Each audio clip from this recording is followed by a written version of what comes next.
You're listening to the Coach's Journey podcast, exposing the struggles and celebrating the successes in the life of coaches who are action takers and creating authentic impact in today's world.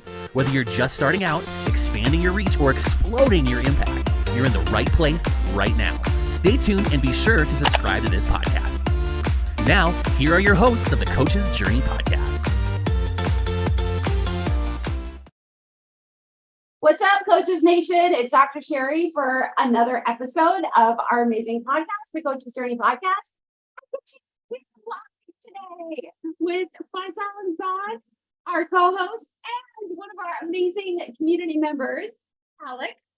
And we are here today to unpack for you a conversation around what is the ideal journey of one of our clients, from potential client into kind of becoming a client. So you're not going to want to miss this, especially if you've never thought about this before. What is the journey? If you've never actually intentionally set out to figure that out, chances are it probably is not a great journey. It's an accidental journey that's probably not consistent. And if it's not consistent, it's not predictable. And if it's not predictable, you're probably not going to be building the kind of coaching business that you set out to build. So this will be a very fascinating conversation. Yeah, and then we're so passionate about it that we're doing this in full on rain. And yes, In Texas right now, it's really hot. we really are. This is not virtual. Yeah, this Really? is not virtual. It's like super humid here, and it's now raining on us, which is okay because it actually feels pretty good. And we've got good vibes only here. So That's right. We did a lot to make this work. yes, we did. I had to kind of bend down. Usually I'm very good with my posture, but today I'm just going to do this. Good vibes. Yes, keep the good vibes. All right, where are we starting? Well, sales process, sales journey, or the journey, sales process. I'm just, thinking of whatever words come to mind. The client journey through the sales process of our coaching. Where do you want to start with the client journey? So maybe let's clarify what we mean by the sales process. So sales across the board in any business world is very similar. And there is a journey that clients go through. And in the coaching world, it might be a little bit different. So what we want to talk about is the journey that we take our clients from the time that we connect with them. So let's say we have a potential lead. That we just connected with them, from the time that we connected with this individual to the time that we make our offer and support them and also nurture them afterwards, whether they join us or not. Especially if they don't join us, we nurture them. What does that cycle look like? And one of the reasons why we want to talk about the whole process is because a lot of coaches, especially if you're new to this world, you might be thinking that, hey, I'm just going to jump in on a call with somebody and I'll tell them about my coaching process, and then I'll make my offer. A lot of times that doesn't go as well as you might think. And there's a plane going right above, along with the rain. So let's see what else comes. This podcast is going to be really interesting. We might have a little birdie come by. I know. Yeah. So, and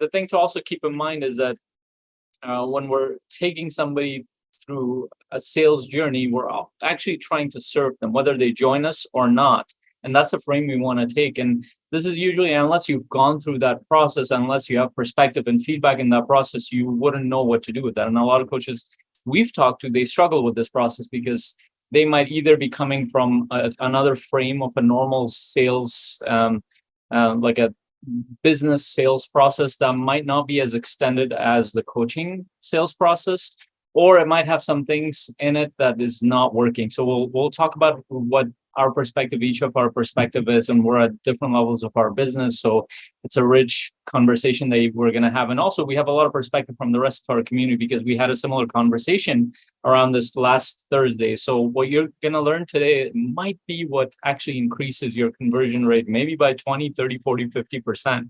If you take in the thing that we're talking about and kind of applying it and refining it. Alec, what are your thoughts about this topic? Yeah. Well, first off, thanks for having me today. I'm thrilled to be here, especially in person for the first time with both of you. So excited. Thrilled to be in person. Absolutely. But yeah, no, I think that it is the whole time, right? The sales process starts when you start engaging the client at the very beginning. You have that first touch point when you meet them for the first time, have that first message. If that's a 30-minute coffee conversation or a strategy call, I initially think about how, and it's a quote we actually talked about the other day in our 90-day challenge of engaging their emotions or die trying. And it makes me think about how we want to engage. I think you can. We hear it more than Zoom. So let's ignore it. Right on. So I think about engaging our client to connect more with the vision they have for their life, with the best version of themselves, and really getting them to start to becoming more aware of how close that best version of their life, that next level for them is, and helping them understand, engage, become more aware of the things that they can do to move to that next place. And so I think it's really engaging their emotions, a big part of this whole process throughout the whole step of the way, and getting them to taking that ownership or bring that ownership to the next level for them to drive their own results. Can you give some context to that? The engaging in why do you feel like that's really important in the process? Yeah. Overall, like we can engage and connect with something intellectually, or we can engage with it emotionally. There's two sides to that. And I think it's really easy to think through something logically and be like, oh, I see, I can connect the dots. I see why I should do this thing.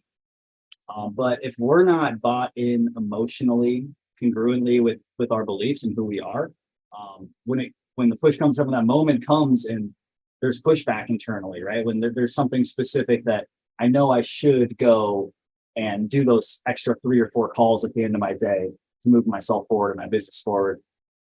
But that's sometimes hard. And there's other things pulling on our attention. And when we logically know that we should go do those things, practically know we should do it, the emotions often win out, or they can easily persuade us to not do the right thing and do the thing that seems great at that moment, which may not be best for Alec tomorrow. It's great for Alec in this moment, right? When we can get someone to connect emotionally, then we can have that emotional leverage when that time comes where we're having outside forces, other things say, no, you can put that off till tomorrow. That emotional connection that we can make and we help people connect to it. It's then that you can start to win over those battles over yourself and move yourself actually forward. So that's that importance of that emotional connection and why we want people to connect internally with them. Why is this really important too? What is the pain if you don't do it? Get them to connect to that, not just intellectually. Emotionally, how do you feel? So that's very aligned with the idea of taking somebody who's a lead into an engaged lead. And I'm using this framework that Alex Hormozi puts in his book that he just came out with, $100 million leads. And it's about a lead is simply somebody that you can contact. That's his perspective. So if you have their information, some way of getting a hold of them, they're a lead. But leads don't really do a lot for us. It's engaged leads, and engaged means that they're actually interested. They didn't just get on your list because they wanted something and that's all they wanted, and they have absolutely no interest in talking to you or what you have to offer. Rather, they're interested and they could potentially see themselves engaging even more in what you have to offer. So that engaged lead is really important, which to get that engagement is probably going to be exactly as Alec is talking about. You're engaging their emotions as well as maybe their logical perspective around coaching. So then the question is, how do we move them maybe from lead to engaged lead? Because I think that's like the first step is to get them to be a lead. Yeah. But that's on the marketing side. Yes. So. But then once they're in our ecosphere in some way, we have the ability to connect with them. How do we get them engaged? How do we create that? I'm trying to figure out how I engage my head this way or this. That's very awkward position. Last time we did this, I was on that side. That was much easier. So I'm looking at this, I'm like, how do I engage? So if you see me trying to figure that out, that's because. And if you're listening to this, you have no idea we're sitting 3 in a row, and Faisal has the privilege of being in the middle. Yes. And so he's got to figure out, do I look forward? Do I look to the left, or do I look to my right? And if you're listening to this, you can probably find the YouTube video on this so you can see the awkwardness of the situation. See awkwardness. At some point, it's also getting me excited because at some point we'll have our own studio, and I can tell you it won't be like this. It won't be raining. And it won't be raining there. But maybe. I don't know. Maybe. Random airplanes flying over. So and I love this, and one of the first emotions I think we get those engaged leads, and I don't like calling it leads. I mean, that's a sales term, but engaged individuals, human beings you're talking to, you're connecting with, is connection. Like they need to feel connected to you. They need to trust you. And without that process, a lot of people will not even go through. And then a lot of coaches might think that, oh, well, I'm giving a lot of free stuff. And I've gone I've offered a lot of free stuff over the years, but especially when people get to a certain level of influence, or they have a busy life, they're doing a lot of things, they assess very closely whether or not something is worth their time. So even if you're offering something like, let's say, a discovery call or a strategy session where you're adding a lot of value, or even a webinar, people are really assessing, do I trust this person? Why am I listening to this person? Second, is this going to be worth my time? And usually people know that there's going to be a pitch of some kind at the end.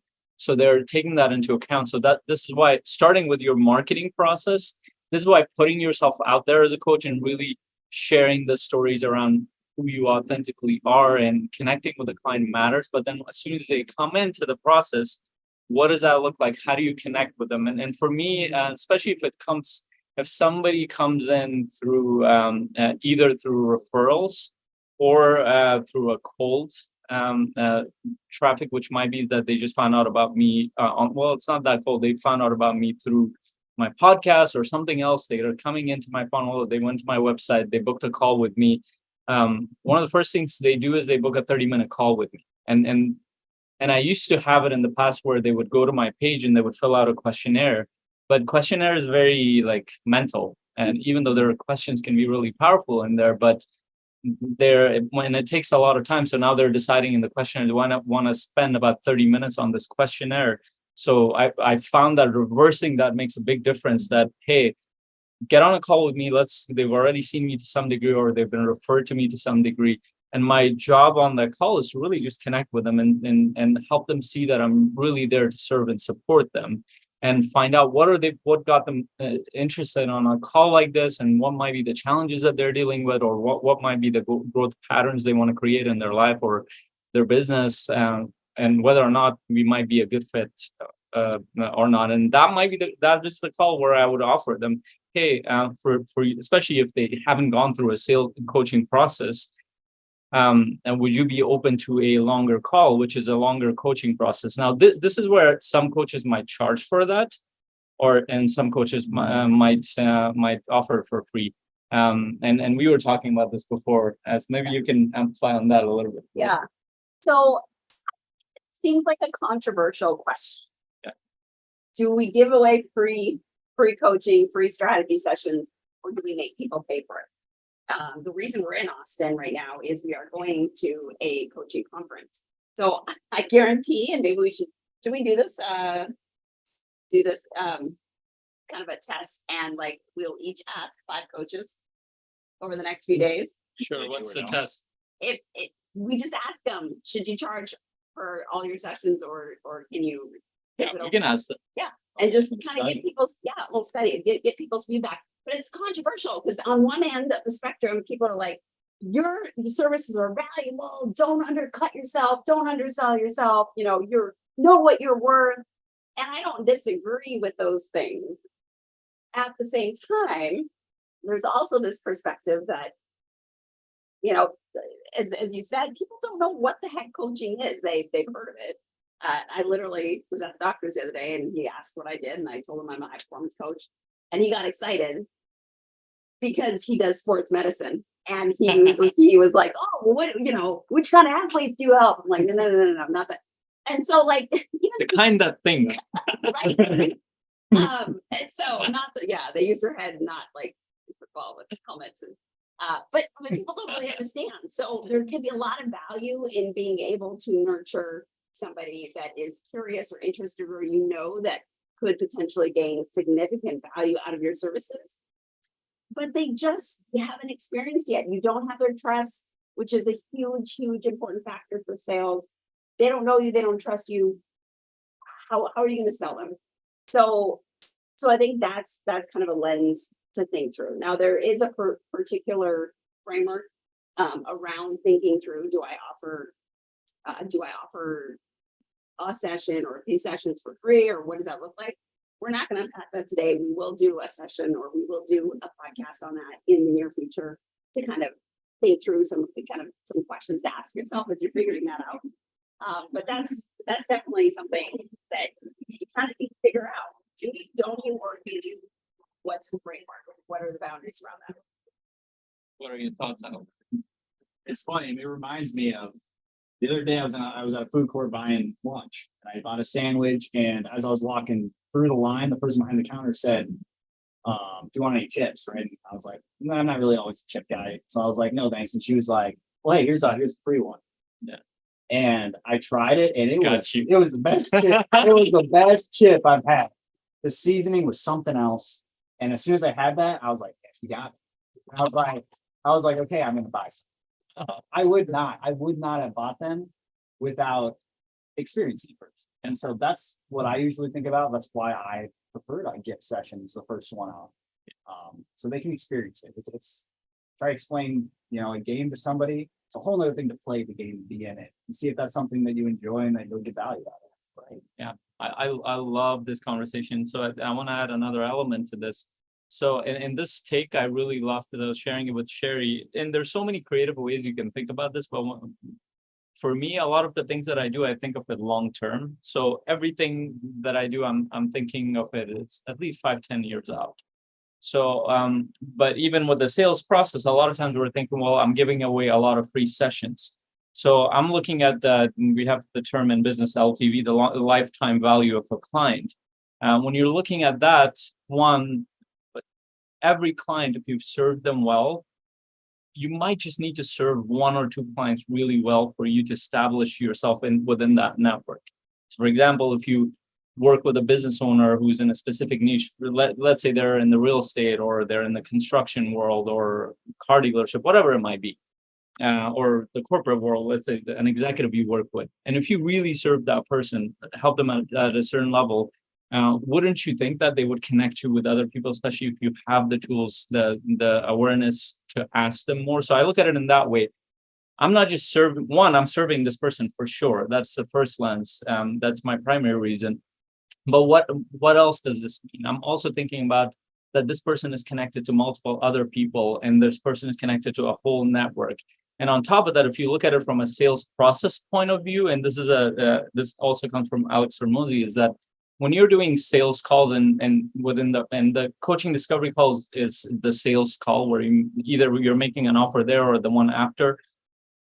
When you're doing these calls, a lot of people will say that, well, I'm doing this for free. But what if you did this? What if let's say you did 10 calls and after 10 calls, you had 1 sale, or you sold a package, you're counting the 10 calls as part of your package. And that changes the frame that you're not doing these for free. That's part of the offer. In your mind, you're counting it as that. So the amount of hours and time and effort that you spent on it, which is very accurate to how business and sales works, because you don't just, because a lot of coaches might charge per hour, or I'm only charging for a small package. No, you've done a lot of background work to get the lead into the door and serving them. So by the time you have a sale, you might have done probably 15-20 hours of coaching and research and all that stuff, and you got 1 sale for, let's say, $6,000. You didn't get paid $6,000. You got paid very low. And a lot of coaches don't think about this, because later on, when you get into the business, you've done it for a couple of years. Now there's taxes that come into it. A lot of stuff come into it. So if you made, let's say, if you counted $200 per session, let's say, or $300 per session, you're probably getting paid like $30 per session out of everything when everything is gone. But this is all already training you to think in that way, that, you know what? My efforts count towards what I make at the end. These are not for free. Another way of looking at this might be is that and I've seen this, and I've done this myself too. I've done it a couple of different ways. Is that coaches might ask for a deposit towards, and they will say that, like, this is so we don't waste each other's time. I know that you're serious about this process. They would ask for a $200, $300, $500 deposit, and they would tell them that if you move forward with my offer, then I will include it as part of the offer. I won't charge you on. I would subtract from the offer that amount. If you don't move forward, I'll give you the money back. Now, of course, that has its own thing. You can look at it that way as well. And just one other point around this is that when I was doing this, it matters where the leads come from. So if it's a cold lead out of nowhere, somebody went on your website and booked a call, and you did a 30-minute or a 20-minute consult, and you don't know where this person is coming from, I would actually charge for that. I would say, like, you know what, it'll be a couple of $100 for a session for me to do a session with you, and we might or might not move forward from there. Because I don't know, but usually if that person is coming from my network or a referral source, I know the quality of the individual that's coming in. So I don't feel that I need to charge. But some coaches might have this, and I ran into this a lot, especially if your niche is not clear, network is not clear, where it might be a random person coming in, and it might be a waste of time on both sides. So you want to kind of sort of an insurance for that. You can charge for that. But I really agree that looking at it in the sense that we're not actually doing free. We're looking at the long-term picture of how are we supporting this person and the network they're in. The network could be their family, friends, their coworkers, their business partners, collaborators, so many people that you can connect with. So it is well worth your time. In fact, the one thing that's worth your time as a coach more than anything else is to consistently be on calls and supporting people, even if you're doing this for free. So I'm actually thinking through this process right now with a network that I'm part of in real estate. I am getting some exposure as a coach to the upper, well, the owner and the upper executives of like billion-dollar real estate organization. And so I'm thinking about this because one of the gentlemen that is one of the brokers, he's like, hey, can would you be open to doing a call with the agents in my state? And I was like, yeah, like that just gives me 700 people that I get to talk to. And because I was invited, instantly I have credibility. And the reason I got to be I got to present to begin with all of the brokers is because my husband has a relationship, is a broker and has a relationship with some of the executives. And so there was credibility there that was extended to me because of my husband. And so it's like, I didn't actually do anything to begin with, but it's because of who I was around that kind of got me the initial in. And so then this other broker has said, well, not only would you be willing to present some information, mindset stuff to the agents, but what about helping develop a leadership training or mastermind for the team leads in the state, which there are about 30 of them. And that excites me. And quite frankly, I'm not planning on charging anybody for that. And part of the rationale, one is I'm just excited to be able to kind of create stuff and develop stuff because that it just lights me up.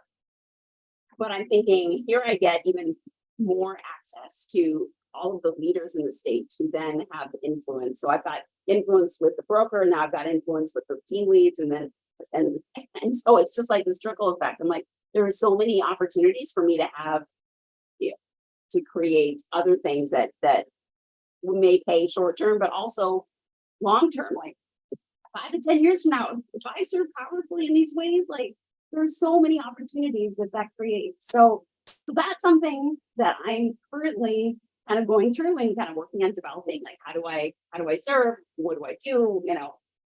And I haven't made any specific plans around this other than I'm just gonna, kind of go into these things and commit to maybe like a year. I'm gonna run this for maybe 6 months to a year, just kind of see what happens.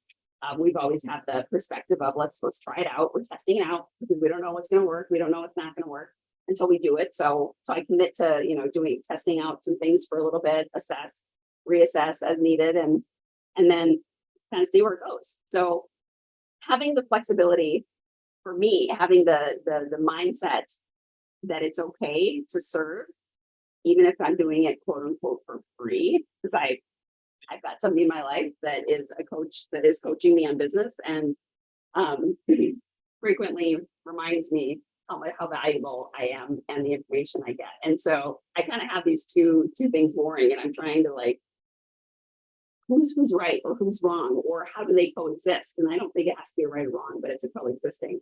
So I want to be clear in my own mind. If I am doing something and I'm not asking for a financial payment today for it, why? And how does that fit into the bigger picture? I think ultimately that's the question that we each have to answer for ourselves. Yeah, I love that. Alec, your thoughts?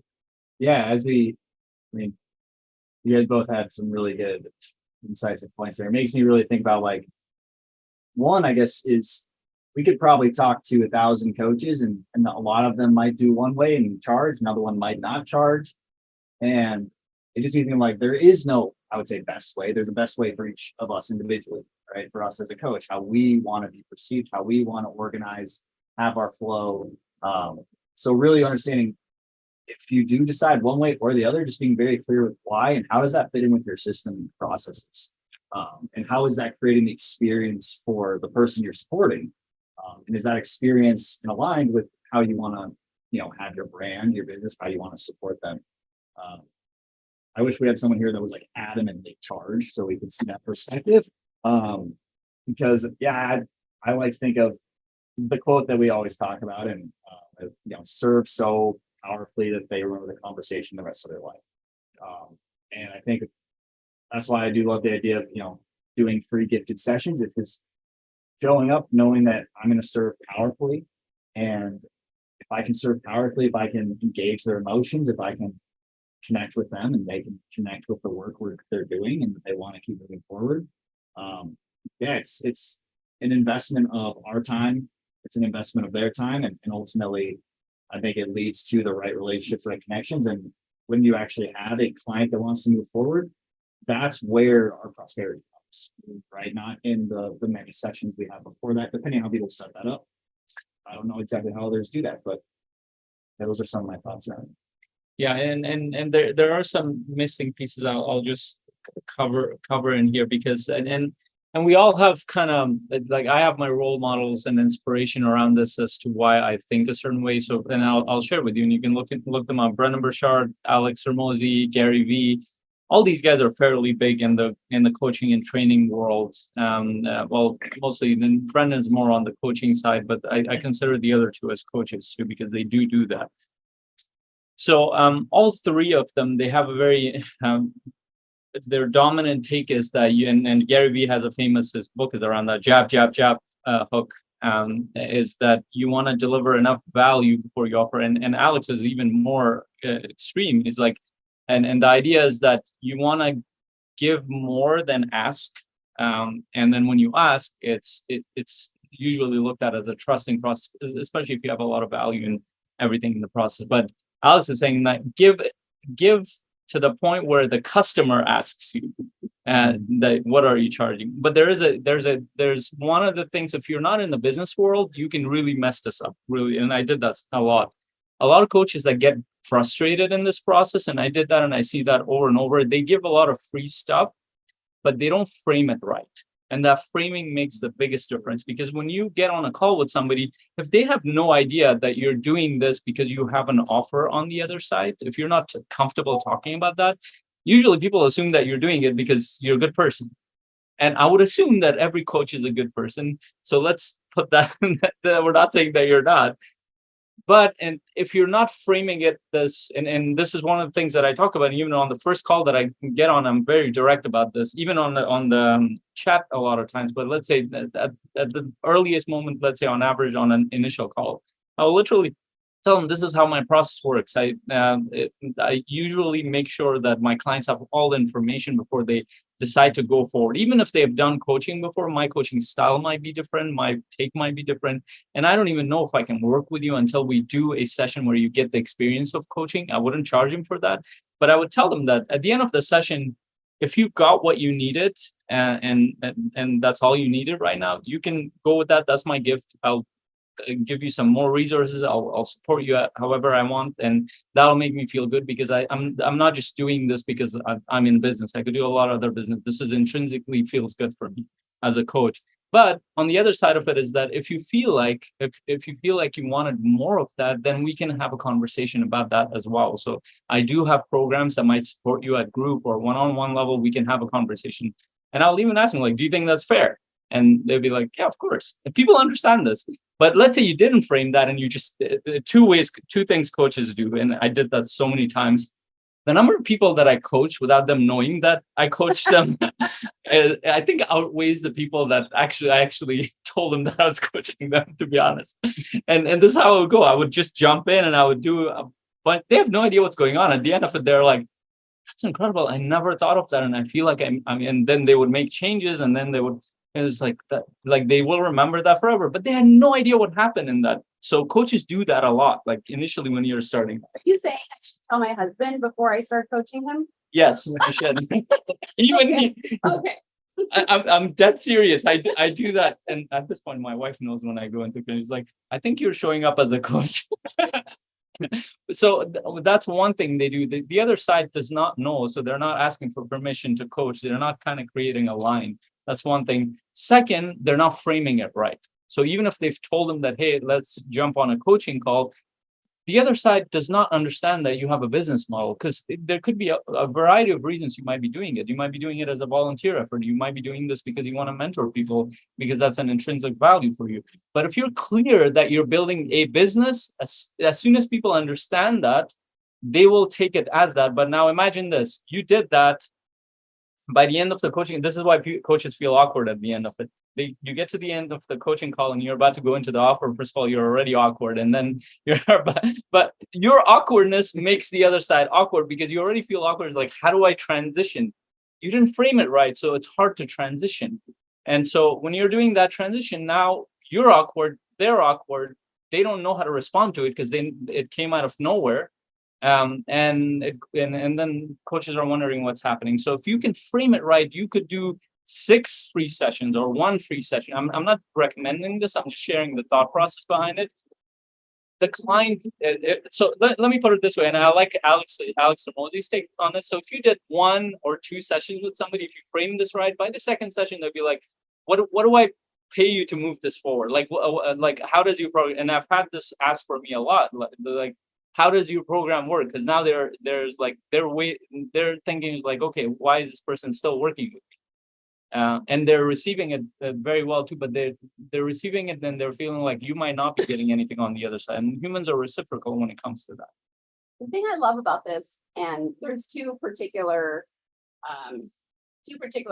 times that I'm thinking about this, is one is I reached out to a few people and said, "Hey, I'm offering a free session, a free strategy session opportunity to kind of dig into a thing and see what progress we can make."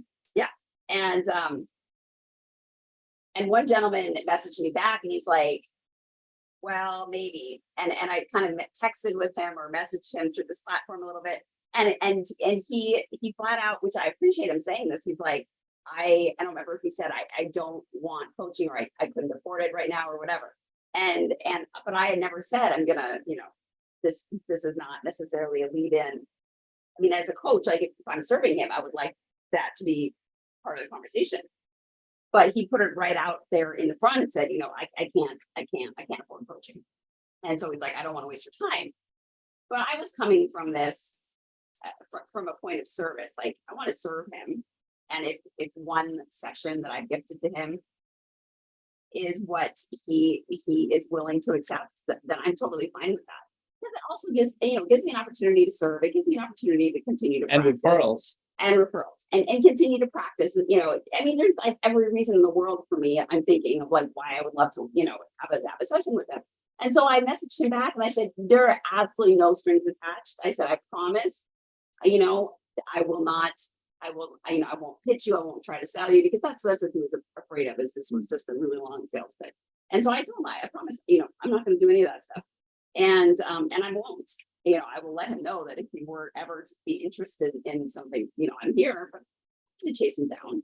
But he'll still be in my network. He'll still see the value that I offer to those around him and that sort of thing. So that was one moment where, I didn't frame it yet. but he kind of forced my hand to then frame it in that way that, you know, if this serves you, well, let's have a conversation. But if this is all that you need or all that I ever give you, that's okay. It's okay to do that. And I've thought about, there have been a couple times where I've been on the recipient side of being sold by different companies. Like one of them was a fractional CFO company. And I appreciate when I had a sales call with them, you know, it is totally fine. If this isn't the right fit for you, no worries. Like there was absolutely zero pressure to move forward.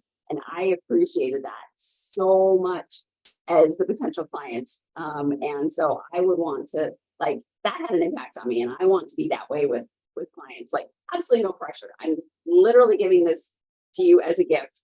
If it serves you enough, let's move forward. But it's okay if it's not the right time, not the right whatever. And you say, Faisal, a lot that you are unattached to the outcome, and I love that frame. I'm attached to you getting value out of today, but I'm unattached to what happens going forward. Yeah, Alec, what are your thoughts? I see your mind working. Yeah, no, I love it. I love it. And I mean, we're talking about, I love it in setting your intention up front and why, you know, why am I reaching out? What is our relationship here as we go forward? Because as I mentioned earlier, right, engaging emotion is super valuable.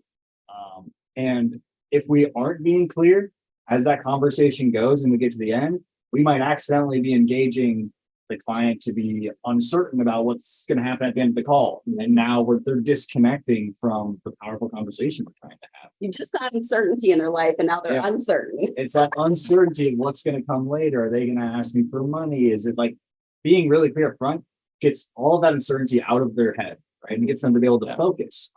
And I love what you guys have both said around that. I think it's so important that we're engaging the right emotions intentionally and not accidentally causing other noise by not communicating some things. So it's what we do say, and it's also what we make sure that we're being clear about. Yeah, I love that. And it like to the point, even on my webinars, I started doing this more is like when I jump on, even in the beginning, I will share that, hey, there will be a free thing at the end if you stay till the end of the webinar, but I'll tell them like, I do have an offer at the end. And then I'll even joke around like, oh my God, this person is selling something. Like, yes, there is an offer at the end. You don't have to stay for that. And if you feel like this will serve you, you can stay for that. And I'll talk a little bit about it. I'll literally be spending about 10% of the whole 2 hours on that. 10, maybe even 5% of the whole 2 hours on that. So it won't take that much of your time. And if you choose not to stay, I won't take that personally at all. And I'll still send you the gift and other things that we talk about. So it alleviates the anxiety that people have around this stuff. And I've heard this so many times, like they will share right up front that, hey, I have this thing for you. The others in some of the things that Sheri and Alec are also alluding to is that this, especially if you're a new coach or you're in the beginning stages of your coaching process, if you haven't hit six figure yet, your goal should be, and quoting Rich Littman's, coach. I don't care how you do it, whether you get paid or not paid, because it's actually much more beneficial for you to go through that process that Sheri shared, because you're getting practice, you're getting feedback in the process, you're understanding. And of course, you should be offering something in the process. And ultimately, when you're looking at sales, it is a numbers game. There's an emotional process in here that people need to connect with you, but you're learning a lot about the sales process. You're learning how to connect with people better. You're learning how to establish trust and make your offer. You're learning a lot about your own coaching process, what your blind spots are, what are areas you're good at, what are areas you're not good at. You will have better questions by the time you get to your first 100 sessions. You will ask better questions from other coaches around you or our community. But if you haven't done enough calls, you won't even know what questions to ask to improve yourself. You won't even know what feedback to ask. So that's one side. The other side is that your network, every call that you do expands your network. We talked about that in the marketing masterclass. It expands your network. So it's well worth your time, especially if you don't have a large network right now, or if you haven't added that value. You want to do this because you're again, this goes back to that frame of long-term frame. is that, sorry, I feel like I'm punching.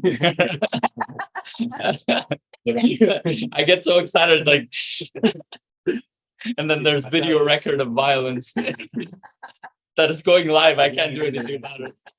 I might get arrested because of this podcast.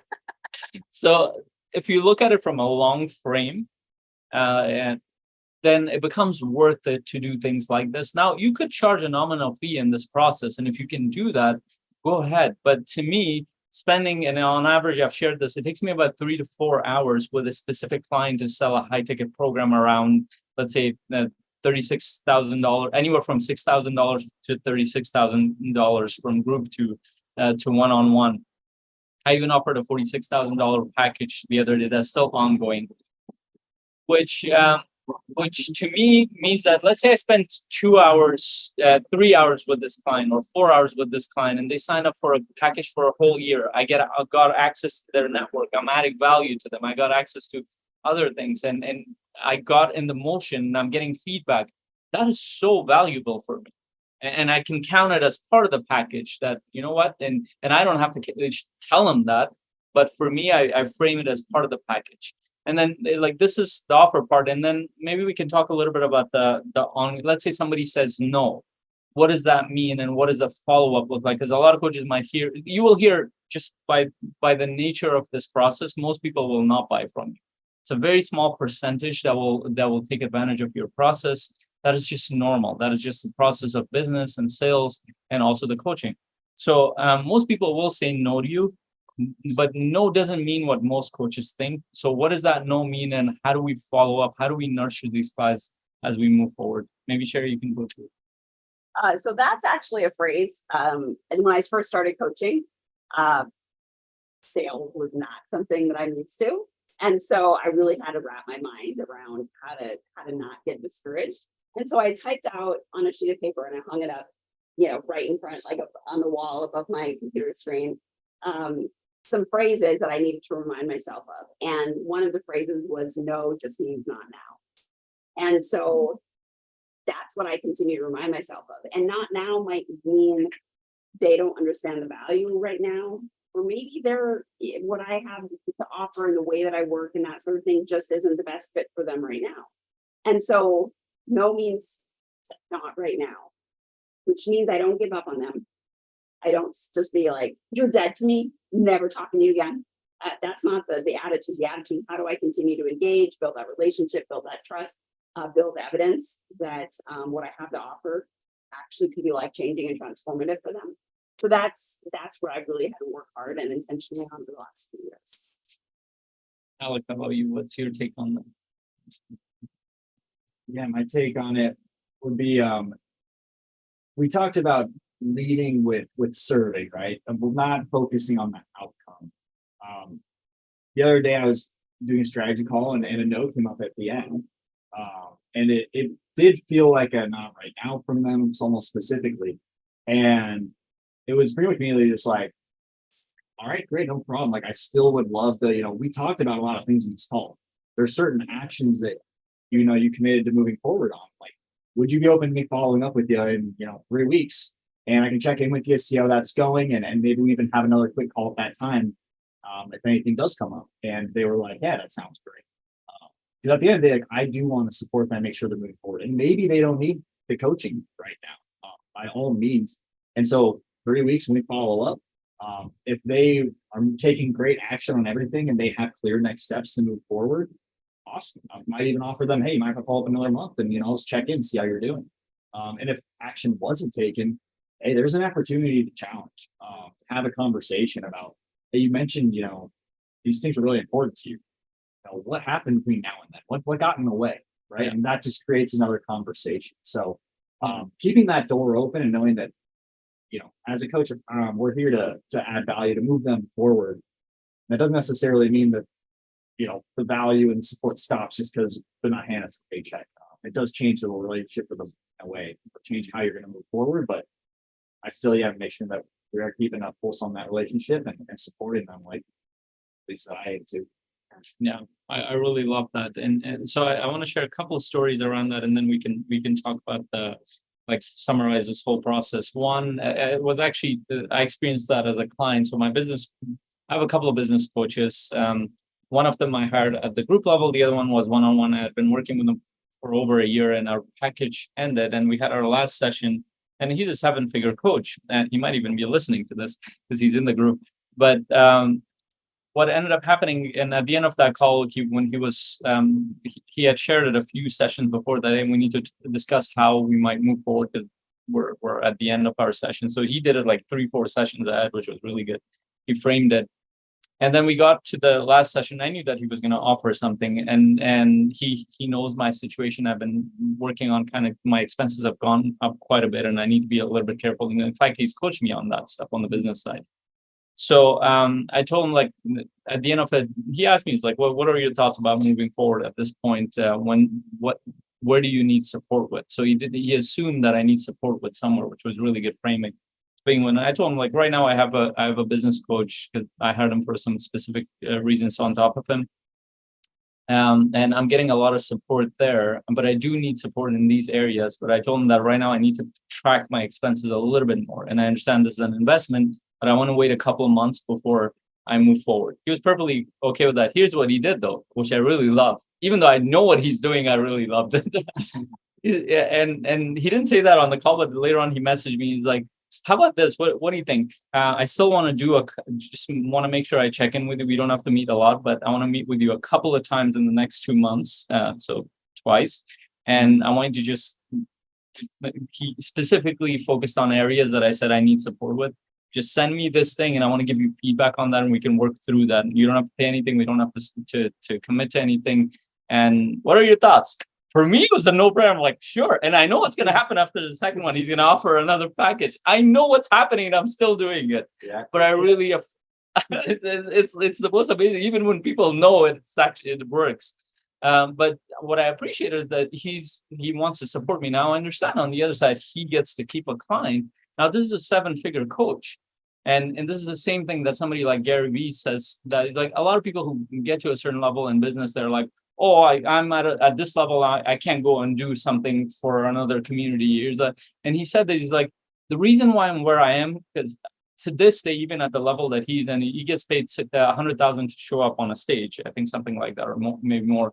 He's like, I still do go on podcasts that nobody knows about. I still go on these things because my frame is serving in long term. My frame is not just to get paid right there. And people who just make a little bit of money, they completely switch that around. Oh, I'm not available at that level. So even up until multiple 6-figure, maybe even 7-figure, your demand is not that high that you cannot support people at that level. But let's say based on your lifestyle, you got there.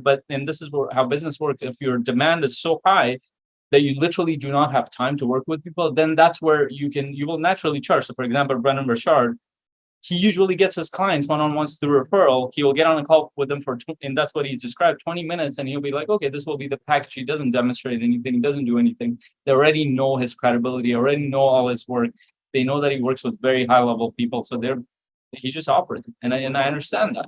But a lot of coaches who are not at 8 or 9 figure will act like they're at 8 or 9 figure. And that does not work. That's a good point.